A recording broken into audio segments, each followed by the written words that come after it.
Yaaduga mana manta mara sagatta ikessa Yaaduga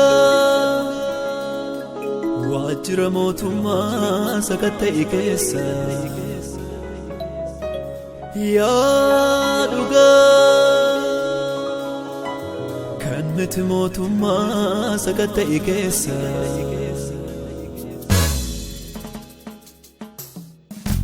Ati lubbuu namaa lubbuu saree goote buddeen tokkoof jecha maaliif ajjeesifte gar tokkotti goriin hunda kiniiti hin jaallatumu gooftaa laphee laafeetti argannus yoo dhabnes garaan keenya tokko qajeelotaaf ka'a Waaqayyo gaaf tokko argannus yoo dhabnes garaan keenya tokko qajeelotaaf ka'a Waaqayyo gaaf tokko Qajeelotaaf ka'a Waaqayyo gaaf tokko Qajeelotaaf ka'a Waaqayyo gaaf tokko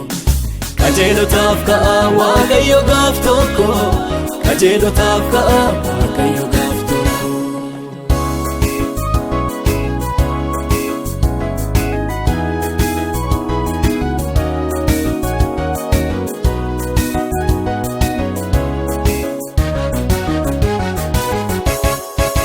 Lubbuu kootiti anarka kolla hattuuf soobduu wajjin maaddiirraan cabsate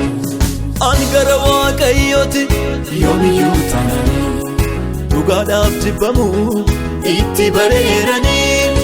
utuu jibboo arguu mana abbaa koo keessa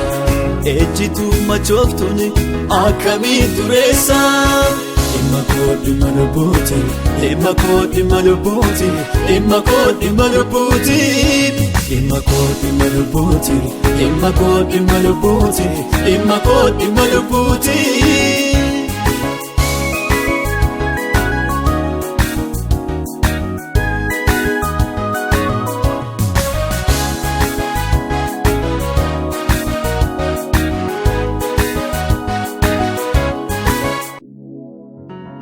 Yaaduga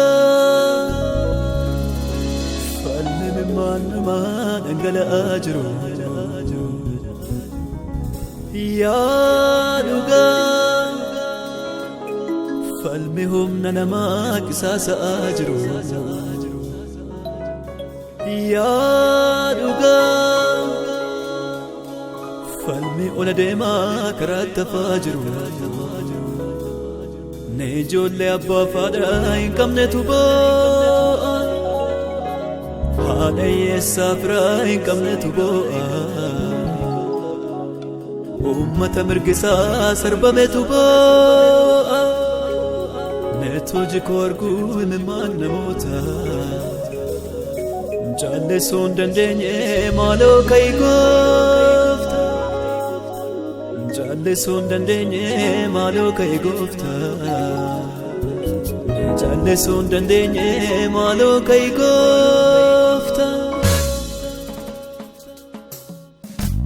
Hin miidhiin saba kee namni keetiif yaadi haadha kee abbaa kee ilaaleeti gakkee yookiin warra gamaat yookiin kan gamanaat gar tokkotti gorii sassabi miilla kee Utuu gidduu deemtuu kiyyoo keessa buutaa Barcuun irra teessu gaaf tokko si gata Utuu gidduu deemtuu kiyyoo keessa buutaa Barcuun irra teessu gaaf tokko si gata Barcuun irra teessu gaaf tokko si gata Barcuun irra teessu gaaf tokko si gata Barcuun irra teessu gaaf tokko si gata Barcuun irra teessu gaaf tokko si gata Dhimma koo dhimma lubbuuti dhimma koo dhimma lubbuuti dhimma koo dhimma lubbuuti